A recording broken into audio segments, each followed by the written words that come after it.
So, Jamie, time for strike action. Right. This is the serious action right now. Ladies and gentlemen, listening to this podcast, do not adjust your stream. We have taken over this. Ian and I are striking for better working conditions. We have had enough of the tyrannical Ian and his despotic nature towards us. Exactly. Hello? What do we want? Here he comes. Better working conditions and better representation on the Giant Brain team. Can I come in? We're striking, Ian. Only if you agree to our demands. What are your demands? I just said it. I just said it, Ian. I wasn't listening to you. I don't care. Better working conditions and more representation on the Giant Brain team. Well, you're literally one of the other presenters, and so are you. What more do you want? Do you want to do all the editing? No, I don't. Neither. Well then. Do you want paid? Because that's not happening. I'm coming in. I spend all the money on obtaining the Brainwaves HQ and stopping the terrible thing downstairs from happening. The terrible thing. Yeah, okay. Ian, have you got any ideas? Because I'm running out of them. No. Well, look, I brought you coffees at least. Okay? How about I bring you coffees each day? Strike. There we go. And Strike you complete. can do the podcast still. Ian, you folded like a pack of cards there. What can I say? I like coffee. Jamie, don't worry. He'll be first against the wall when the revolution comes. Whoa, let's not do that, comrade. Come on. All for one and one for all. I will continue to do this under protest. I'm here for the coffee. Duly noted on both of you. This is Brainwaves episode 60, bringing you the best in board game and tabletop gaming news. These are the headlines for the week of the 9th of November, 2020. Critical Role get into board games. Pokemon continues to bring in the money, or does it? And Hasbro is in the money again. All this and more on this episode of Brainwaves. First up, we have Mr. Chantler with news from the Critical Role Studios. Exactly. Critical Role, the famous RPG actual play group, have recently announced that they are going to be stepping into the world of board games. Darrington Press will be headed up by Ivan Van Norman, someone who has experience producing their own game, as well as having a producer credit on Will Wheaton's Tabletop. Matthew Mercer, the games master of the Critical Role group, joins the company as a creative advisor. Along with the announcement of the studio, Critical Role showed off one of the games coming in 2021 and announced several others. Akatoa, a semi-co-op game where you're sailors trying to be the last claimed by the Leviathan Akatoa. It's for 3 to 5 players aged 12+. Course 2 is Critical Role Adventurers, a legacy-like campaign game where you play as the upstart Vox Machina. Quarter 3 is Syndicult, a modern magic RPG designed by Mercer. And finally, Quarter 4 2021 is Guardians of Matrimonia, a co-op card game. So, Ian, Jamie, there seems to be a lot of co-op elements in what's been introduced.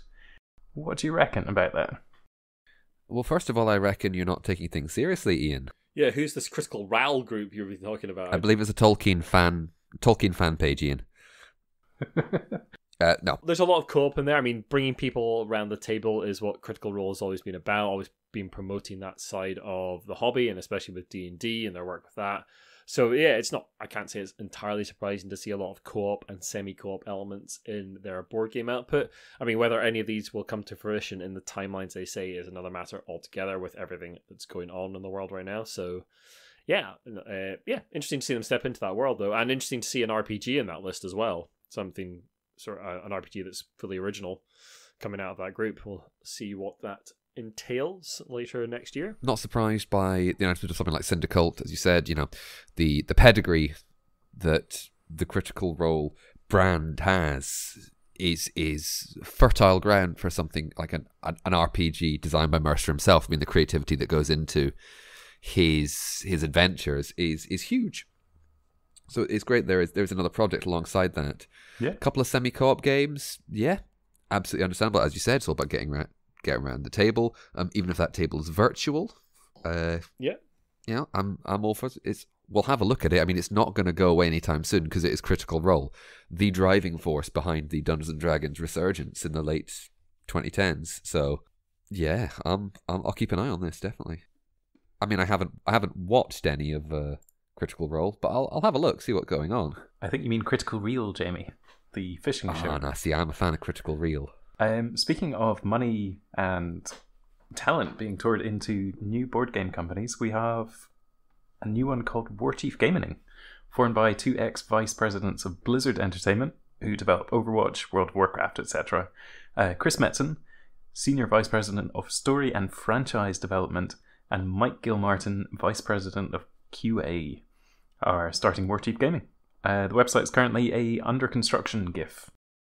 Interesting to see big names like that from the world of computer games come into board gaming, and we'll see what they do with that. We'll keep you updated, I guess, as that happens. Seems like a natural consequence of the last few years of board game finances going sky high, with an increasing market share of just tabletop and gaming in general. So, speaking of huge sums of money, we go live to Ian McAllister with Pokemon. Yes, over the last couple of casts, we have reported on Pokemon cards and collections selling for vast quantities of money. But once again, Pokemon is gracing the pages of The Guardian in a slightly extraordinary story about a new deal that went sour. A gentleman called Chris Camillo, who is a social arbitrage investor, do not ask and don't look it up, one of the founders of YouTube channel Dumb Money, had made a deal with a seller after identifying the appetite for nostalgic collectibles. We reported on the cast recently about the rapper Logic buying a pristine Charizard card for $226,000. So there's money in this stuff. The sellers were led by Jake Greenbaum, a blockchain entrepreneur. Again, don't look that one up. Who is billed as Logan Paul's personal Pokemon consultant. Logan Paul, for those who are not aware, is a YouTube star and internet celebrity. The sellers had an unopened box of first edition boosters and had asked to be paid in cash. The box was opened live on YouTube with the money lying on the table for all to see. All $375,000 of it. That's a lot of cheddar. That is a lot of cheddar. The idea was to check on the box and hand over the money. The mood, however, quickly soured when the rares that had been anticipated upon opening the boosters did not show up, instead having been replaced with filler sets that were common, damaged, or just plain worthless. Understandably, the deal did not go through, and when Camillo was contacted by The Guardian shortly after the deal, he said he was still in shock, but he felt worse for the seller.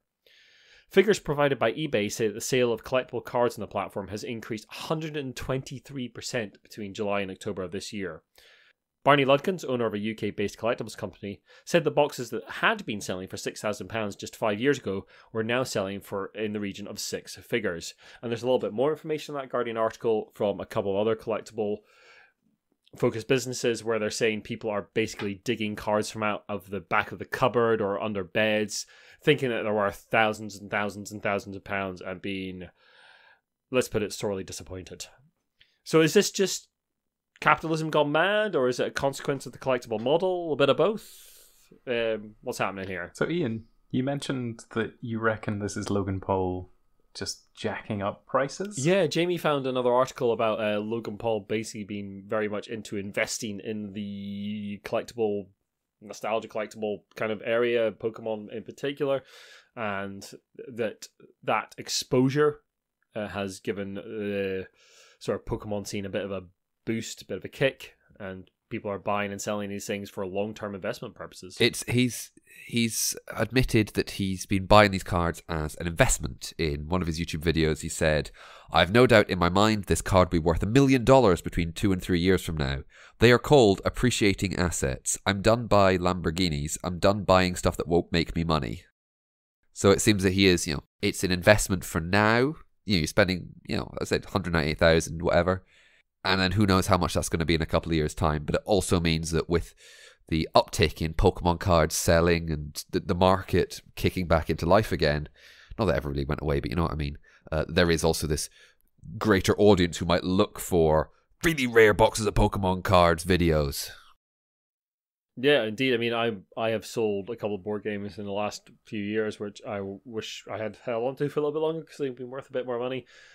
But yeah, I mean, I'm not sure about if you got the money, maybe you want to invest in Pokemon as a long-term investment, but I wouldn't 100% guarantee it. This all does seem to be on the advice of Jake Greenbaum, Logan Paul's personal Pokemon consultant, who is a blockchain entrepreneur, so has clearly a lot of experience with wistful financial thinking and smoke and mirrors. Listen, I think if we're in the day and age where someone can post their job title as personal Pokemon consultant, that's a hell of a job you've got there. I mean, that is encyclopedic Board knowledge. games have made it. Yeah, exactly. Board games made it. Anyway, Jamie, going from dodgy financial dealings to massive, gigantic companies, Hasbro earnings call. Yes, it's time for my financial trousers to come on, and it is. Thank God. Thank you. Yes, it's a financial report Why from do they have Hasbro. to be lederhosen? They don't have to be lederhosen. I just like the feel of them. But they just are. Yeah. Now, this is a report for the third quarter of the financial year. Now, they are bucking the decline they saw in the second quarter. They've reported a rise of 11% in the gaming category. During a conference call with CEO Brian Goldner, profits across the company's gaming category were revealed to be up 21% to $543 million against the same quarter last year. Now, Magic the Gathering sales were up double digits, but Goldner said they could have been higher if it were not for constrained product availability due to massive increase in demand, possibly due to the massive global pandemic that's been going on. Revenue from Dungeons & Dragons itself were up 20% in the quarter and across the year. Goldner added that sales in the fourth quarter were off to a great start, with sales data collected from point of sale indicating the gaming category would be up 17.9% so far. That's mad.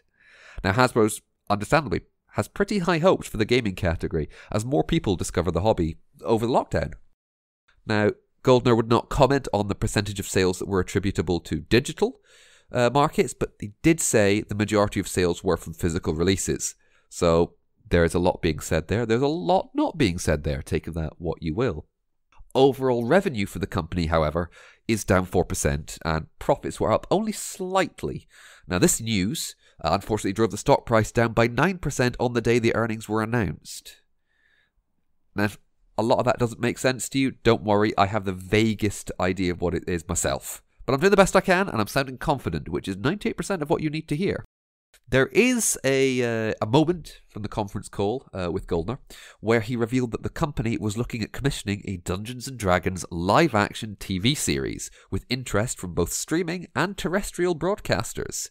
We have a full transcript of that in the show notes, and all I'm saying is I really hope it's like the 80s Saturday morning cartoon. Costumes and all. Now, Holding out Ian's... hope for Jeremy Irons. That's all. Love it. I love that film. Like, I know it's bad, but I love it because it's so bad. So, Ian's, with the revenue of the company down 4% and that driving the stock price down a little bit, this is a stupid question. Do we think Hasbro's in trouble?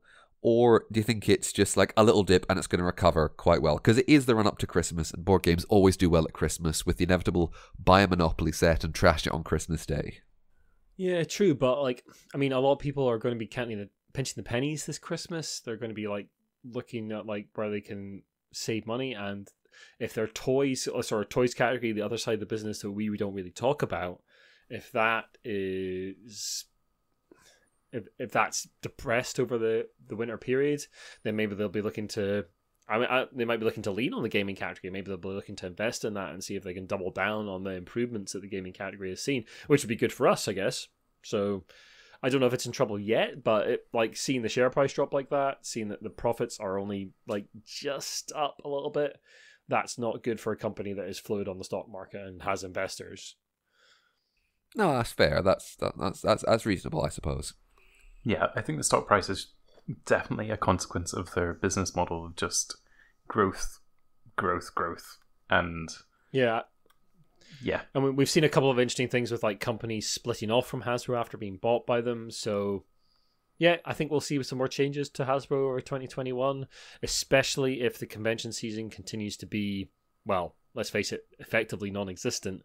And certainly in the UK, I'm going to be very surprised if we see UK Games Expo go ahead next year at the moment, because that's not looking very likely. Really? So yeah, I mean, June time, do you have enough? Do you have even a vaccine and enough people vaccinated by that point to have thousands of people gather in a conference center? Maybe. Yep, it's a good point, and I mean, I was about to say we'll keep an eye on it, but it's Hasbro. I mean, it's one of the titans of the industry. It's not like it's ever going to go away. We do this stuff because, although it's a little dry, it's always interesting to see these conference calls and what they're saying to their investors, and how that's going to affect us down the line, because it will. We heard that there's a potential live-action TV series for D&D in the works. Come on, that's worth it alone. I mean, compared to that, the rest of that's all like Arrakis during the dry season. Gene reference. Silence. Way over Silence. me in Ian's head. Yeah. That'll be the tumbleweeds rolling down the high street. See, if you listen and you understood that, you're good people. You're good people.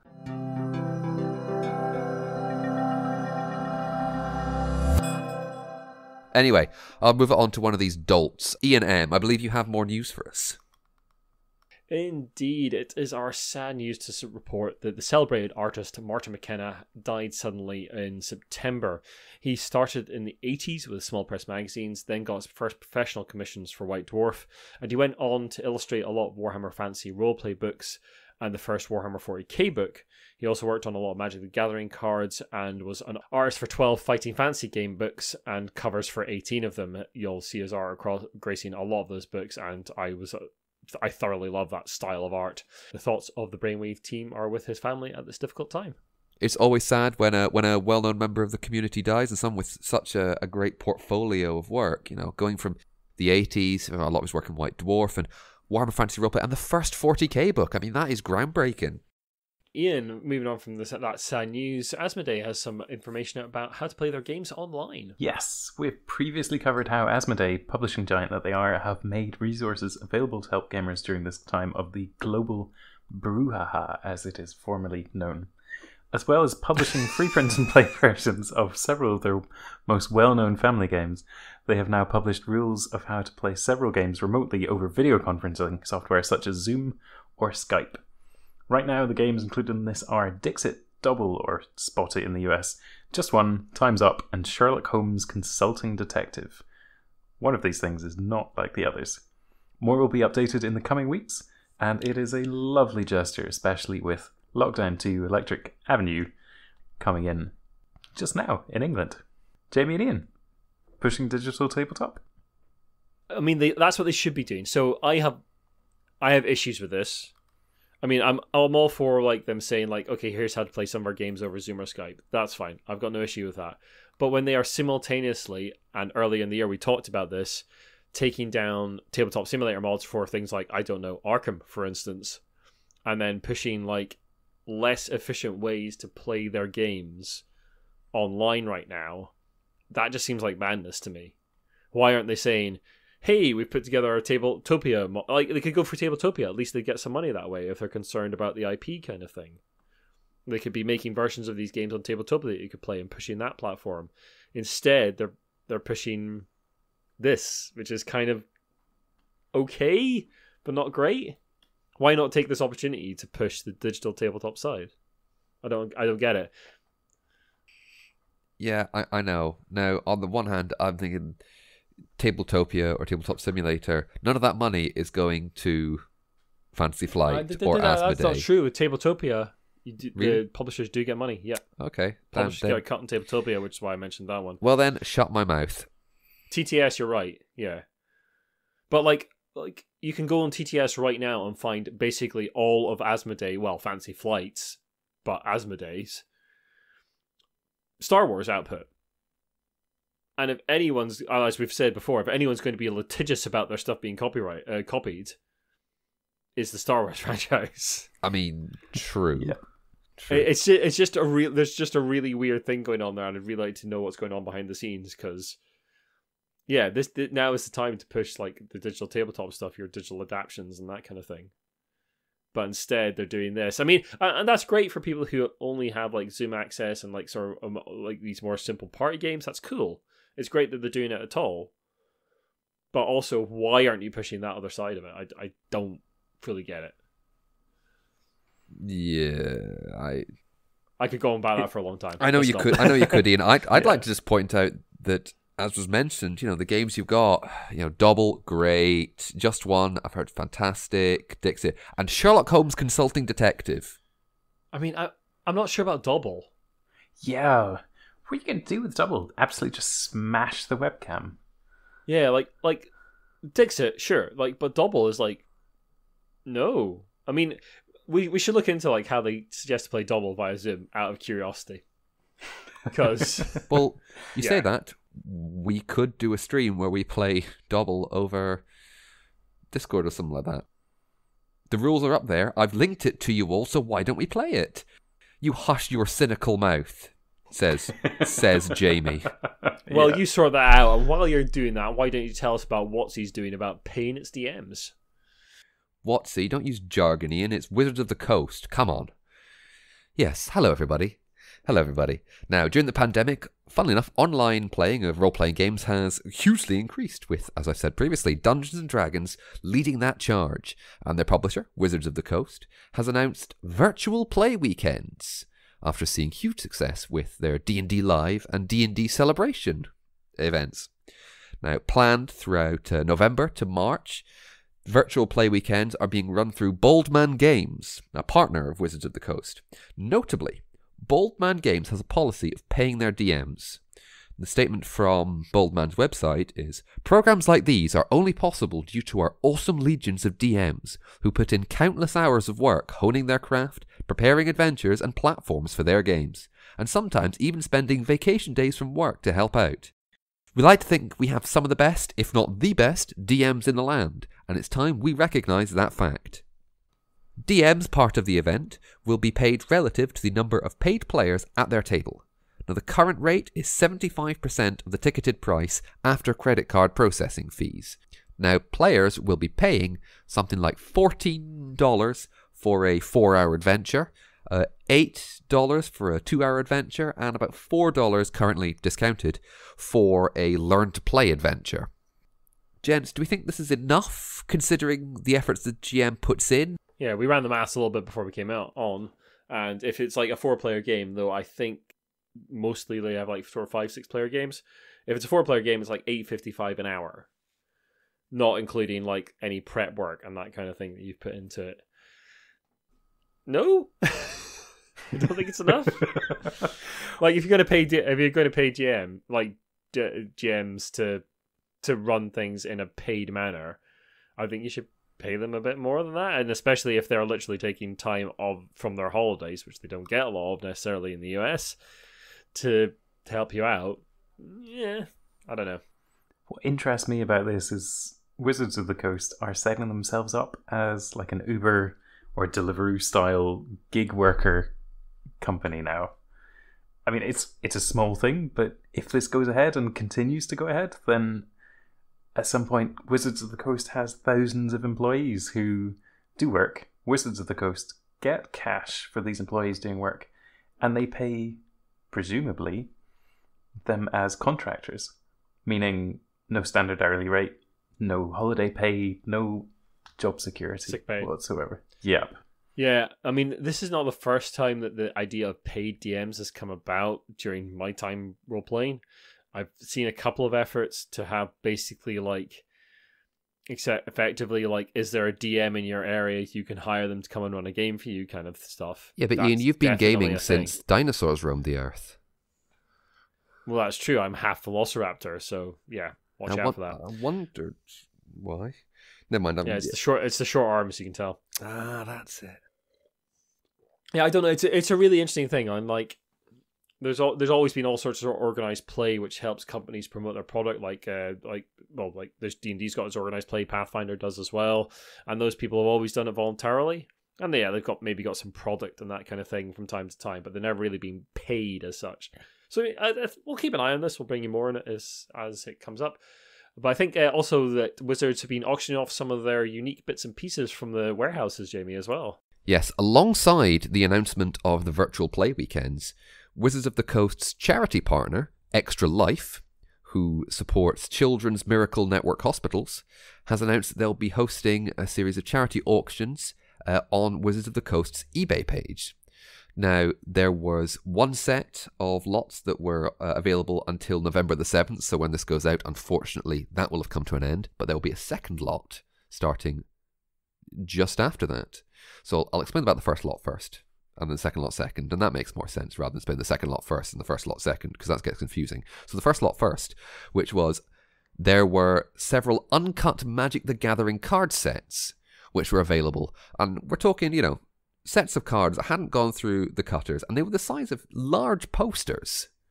And they would have been, absolutely usable Magic the Gathering cards had they been cut up. But I think it's quite cool to have a huge wall of cards like that. That's pretty awesome. Now, that was the first lot, which I said I was going to explain first, which I just have. So on to the second lot, which is from the 7th of November to the 17th of November. There'll be several Dungeons & Dragons editorial lots, including covers of recent books. I believe they call them editorial galleries. So the books include, or the art from the books includes the adventure Icewind Dale, Rime of the Frost Maiden, the setting guide Explorer's Guide to Wildermount, which I believe is Critical Role, tying back to earlier in the podcast, and the imminent supplement Tasha's Cauldron of Everything, with a host of new subclasses to play and new feats and new gubbins. Now, all of this is corresponding to a newly announced game called The Great Dalmuti from Richard Garfield, the man behind such titans of the board game industry as King of Tokyo, King of New York, Keyforge, and Magic the Gathering. Now, I say it's a new game. The game is about 25 years old and was originally a game called Scum, but it's been reworked, rethemed into Dungeons & Dragons, and it's finally being released. A very nice thing from Wizards. They could certainly do with the good publicity. Wow. Enough said. What? It's true.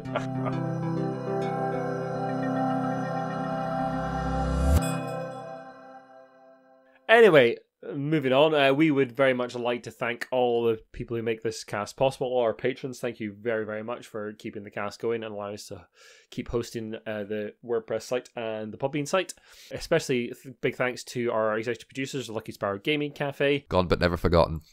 Gone but never forgotten. We hope you're okay out there, folks. Do get in touch. And Shaun Newan from the Game-A-Lot team will put links to both those places in our show notes. And if you'd like to support us, you can find the support us page on the website, where there's a host of links to various bits and pieces, various ways to give us a little bit of money if you'd like to. But you can also check out Metallic Dice Games, who make some very, very, very nice metal dice. They sent us some samples, which were great. And if you use the code ROLLWITHBRAINS, all capital letters, all one word, you will get a bit of a discount, and we will get a bit of a cut. And they will send you some lovely metal dice to the post. Of course, you have to pay for them. You don't get it for free. Anyway, Jamie, politically relevant Monopoly is on the horizon. Ouch. Ooh, nice. You mentioned Monopoly. Anyone mentions Monopoly in certain parts of the board game community, there's this tidal wave of anger and hatred and sadness that seems to follow. But there's a new Monopoly that says, don't get sad, get even. Yes, it is Monopoly for Sore Losers Edition. No, I'm not making this up. The front cover is Mr. Monopoly himself holding a lot of money and wiping his tears away with, I think it's the £500 note. Now, it is Monopoly, as is usual. But players advance in this game by doing all the bad things. You can't see this, but I'm doing quotation fingers. Things like paying rent or going to jail, paying taxes, landing on useless spaces on the board. And you do this, you obtain what are called Sore Loser Coins. Now you can cash 4 Sore Loser Coins in, and they will give you control of a large Mr. Monopoly token, which will allow you to stomp around the board to gain money left, right and centre instead of paying for it. And if all of that hasn't enticed you, Community Chest and Chance cards promote and set up sore losers, allowing you to, do the bad things to get ahead in the game. It's important to note that one of the warnings on the game is only for domestic use. So don't you dare be playing that game outside or in a warehouse, because the Monopoly police will be watching. Oh yeah, they'll be watching. It's nice to see Monopoly go from representing capitalism, sheer unfettered capitalism, to straight representing the US elections. Excellent work. Ooh, dangerously political. That's not dangerously political at all. The political views of Iain Chantler do not represent the political views of the Brainwaves team. Only they do. But Monopoly for Sore Losers, yes, it's available in Britain as of, well, the week this is going out. I think the end of the week, so if you want, keep an eye out, and Christmas is just around the corner. Rush out and don't buy it. Ouch. So, moving away from Ian's negativity, just want to say thank you very much for listening, everyone. If you like what you've listened to, then the best way to help us out is to share the podcast and drop us a review and a rating on iTunes. Now, you can also follow us on Twitter @TheGiantBrain. Our Instagram is GiantBrainUK. We're on Facebook at The Giant Brain. Our website is giantbrain.co.uk. And if you'd like to email us with any thoughts, suggestions, complaints about me and my ability to not come up with jokes on the fly, email giantbrainuk@gmail.com. Look after yourself, everybody. Take care, and you'll hear from us again real soon. Bye-bye. See you later. Bye-bye.